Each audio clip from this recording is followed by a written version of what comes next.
Okay, y'all. I'm finna let y'all listen to the breakdown of how the court cases gotta go up to the Supreme Court. And just look at this as the hair braiding court cases moving up through the Supreme Court to help with the dismantling of the 14th Amendment and contract law. Okay, just look at it as this. She gonna be using different examples for as Roe versus Wade and stuff like that for as education and all that. But listen to the challenge and listen to the separations that she says, and you tell me. I know Senator Blumenthal will. I'm going to talk about that. You said in writings it was a super precedent. What did you mean? Well, in my writings, so as a professor, I talked about the doctrine of stare decisis. And super precedent is not a doctrinal term that comes from the Supreme Court. And I think maybe in political conversation or in newspapers, people use it different ways. But in my writing, I was using a framework that's been articulated by other scholars. And in that context, super precedent means precedent that is so well established that it would be unthinkable that it would ever be overruled.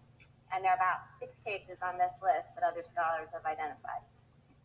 Let's talk about Brown and talk about why it would be unthinkable. First, let's talk about what's the process that would lead to it being. Now pay attention. This is the process that will lead to debunking something that's written in a law or a statute, like Roe versus Wade or Brown versus education, all these different stuff. Overruled. What would have to happen? For Brown to be overruled, you would have to have Congress or some state or local government impose segregation again. Open segregation. Okay, let's stop right there. If you want. So you have imposed open segregation. So, like he said, let's stop right there. In my eye, they imposing this open segregation with this hair braiding stuff, and then going and making hair styling. Okay, two separate things. One got African American hairstyling written in it, and one don't. Okay, so they imposing this and walking this through Congress at the same time, statutory law in each state. Okay, You want to make yourself famous? By the end of the day, you can say we want to go back to segregation. I promise you, you'll be on every cable TV channel in America. I doubt if you'll go very far, but the point we're trying to make here is the court just can't wake up and say, let's revisit Brown. It has to be a case in controversy. Is that right? Yes, that's right. So before a Brown decision, you could review Brown, somebody out there would have to be dumb enough to pass a law saying, let's go back to segregated schools. Is that fair to say? somebody out there will have to be dumb enough to have to say, let's go back to segregated schools, which is cosmetology. It never had anything to do with black people. It was already segregated. So now they want to put out a petition talking about you have to do natural hair for crown acts and all of this, which is dumb enough in his eye. Pay attention. That is fair to say. Do you see that happening anytime soon? I do not see that happening anytime soon. Yeah, I don't either. So let's talk about the process in general. There's the Heller case. What's that about? The Heller case is a case decided by the Supreme Court, which held that the Second Amendment protects an individual right to bear arms. Okay. Now, my friends on the left, some of them have a problem with Heller. They may try to challenge the construct of Heller. If a state or local government passed a law in defiance of Heller, what would happen? In defiance of Heller, or that was challenging the construct of Heller? That challenged the construct of Heller. If it was brought in a lower court, Heller binds. I mean, lower courts always have to follow Supreme Court precedent, and so. And if the Supreme Court wanted to revisit Heller, what would they do? If someone challenged Heller below because a state or local government passed a law contradicting Heller, the Supreme Court would have to take that case. Once it was appealed all the way up, so the court would have to decide. Did you hear it? They would have to take it once it was appealed. So once they go in and try to appeal it, then they would have to take that case. Yes, we want to overrule Heller, and we have enough votes to grant cert, and then can do so. So that's the way the process works. Yes, it would start because there was a law, then there was a lawsuit, then there was an appeal, then the court granted cert, and then the court decided the case. Is that true no matter what the issue is, whether it's gun, abortion, health care, campaign finance? Does that process hold true for everything? Yes, you always know. Judges can't just wake up one day and say, I have an agenda, I like guns, I hate guns, I like abortion, I hate abortion, and walk in like a royal queen and impose, their will on the world. You have to wait for cases and controversies, which is the language of the Constitution, to wind their way through the process. All right. Well, Senator Sass gave us a good civics lesson. I hope that's the basic lesson in law here. So if a state said, I don't think you should have over 6 bullets, and somebody believed that violated the Second Amendment, there would be a lawsuit and the same process would work, right?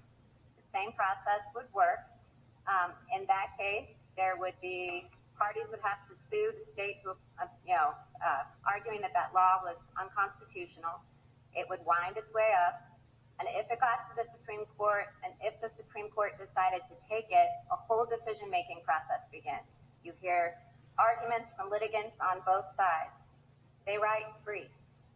You talk to clerks as a judge. You talk to your colleagues. Then you write an opinion. Opinions circulate, and you get feedback from your colleagues. So it's an entire process. It's not something that a judge or justice would wake up and say, we're hearing this case. I know what my vote's going to be.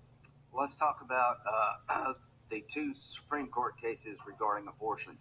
What are the 2 leading cases in America regarding abortion? Well, I think most people think of Roe versus Wade, and Casey is the case after Roe that preserved Roe's central holding, but grounded it in a slightly different rationale. So what is that rationale? Rationale is that the state cannot impose an undue burden on a woman's right to terminate a pregnancy. Okay, unlike Brown, there are states challenging on the abortion front. There are states that are going to a fetal heartbeat bill. I have a bill, Judge, that would disallow abortion on demand at the 20 weeks, the 5th month of the pregnancy. We're one of 7 nations in the entire world that allow abortion on demand at the 5th month. The construct of my bill is because a child is capable of feeling pain in the 5th month, doctors tell us to save the child's life, you have to provide anesthesia if you operate because they can feel pain. The argument I'm making is if you have to provide anesthesia to save the child's life because they can feel pain, it must be a terrible death to be dismembered by an abortion. That's a theory to protect the unborn at the 5th month. If that litigation comes before you, will you listen to both sides? Of course, I'll do that in every case. So I think 14 states have already passed a version of what I've just And described. she will so there really is then, and she will then apply a different rationale, like she's saying in the other case that supports it. It'll be a different rationale, and she would change stuff, which she would change the education amount somebody may get and may have in life. See, these people is something else. Debate in America still, unlike Brown versus Board of Education about the rights of the unborn. That's just one example. So just one. They going after all 14 rights in the Bill of Rights. The state passes a law, and it goes into court where people say this violates Casey. How do you decide that? Well, it would begin in a district court and a trial court. The trial court would make a record. The parties would litigate and fully develop that record in the trial court. Then it would go up to a court of appeals that would review that record looking for error.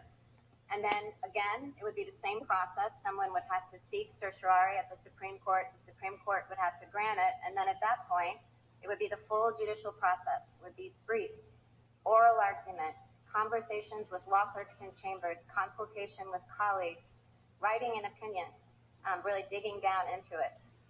It's not just a vote. You all do that. You all have a policy and you cast a vote. The judicial process is different. Okay. So you still got to vote when you're done, lady. Your personal views about this topic. Do you own a gun? We do own a gun. Okay. All right. Do you think you could fairly decide a case even though you own a gun? Yes. All right. You're Catholic. I am. Thank we've established that. The tenets of your faith mean a lot to you personally. Is that correct? That is true. You've chosen to raise your family in the Catholic faith. Is that correct? That's true. Can you set aside whatever Catholic beliefs you have regarding any issue before you? I can. I have done that in my time on the Seventh Circuit. If I stay on the Seventh Circuit, I'll continue to do that. If I'm confirmed to the Supreme Court, I will do that still.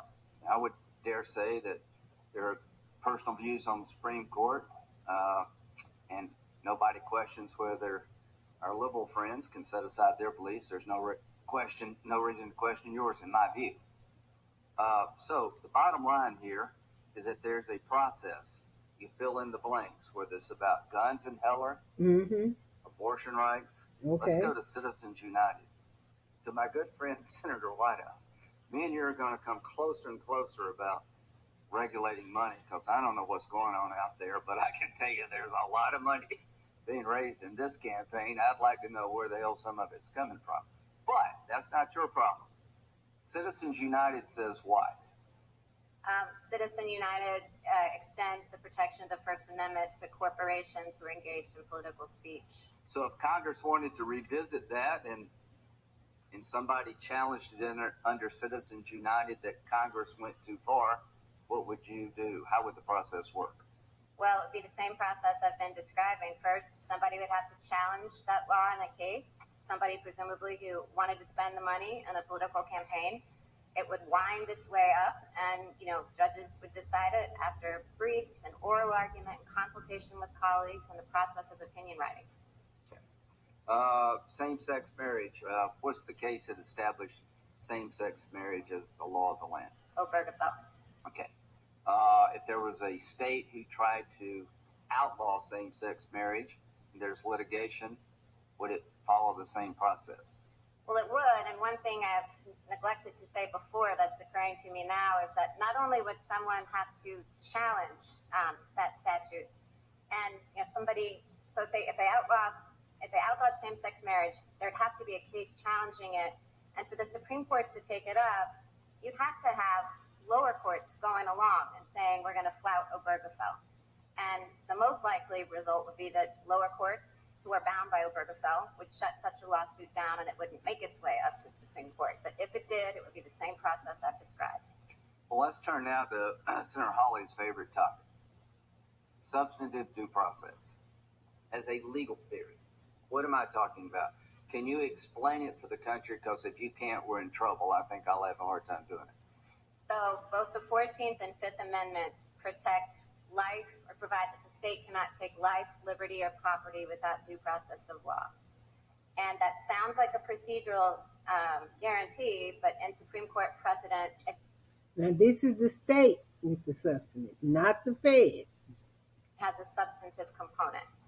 And so the Substantive Due Process Clause says that there are some liberties, some rights that people possess that the state can't take away or can't take away without a really good reason. So the right to use birth control, the right to abortion are examples of rights protected by substantive due process. These are judicially created rights not found in the document called the Constitution. Is that correct? Well, the Supreme Court has grounded them in the Constitution. But they're not written. They're not expressed. Okay. So is it fair to say there's a great debate in the law about how far this should go and what limits should apply, if any? That's fair to say. There's also a lot of debate in Supreme Court opinions. I'm not aware of anybody proposing to throw it over entirely, but there's certainly a debate about how to define these rights and how far it should go. Well, let's just say that you're in the camp, or anybody's in the camp, that substantive due process as a legal concept is unbounded. It basically makes the Constitution no more certain than the 5 people interpreting it at any given time in the country. Whatever rights they think you have, you get. Whatever rights they want to take away from you, they can. It's a pretty nebulous legal concept. That's sort of my view of it. I'm not imposing my views on yours. But then there's a thing called precedent.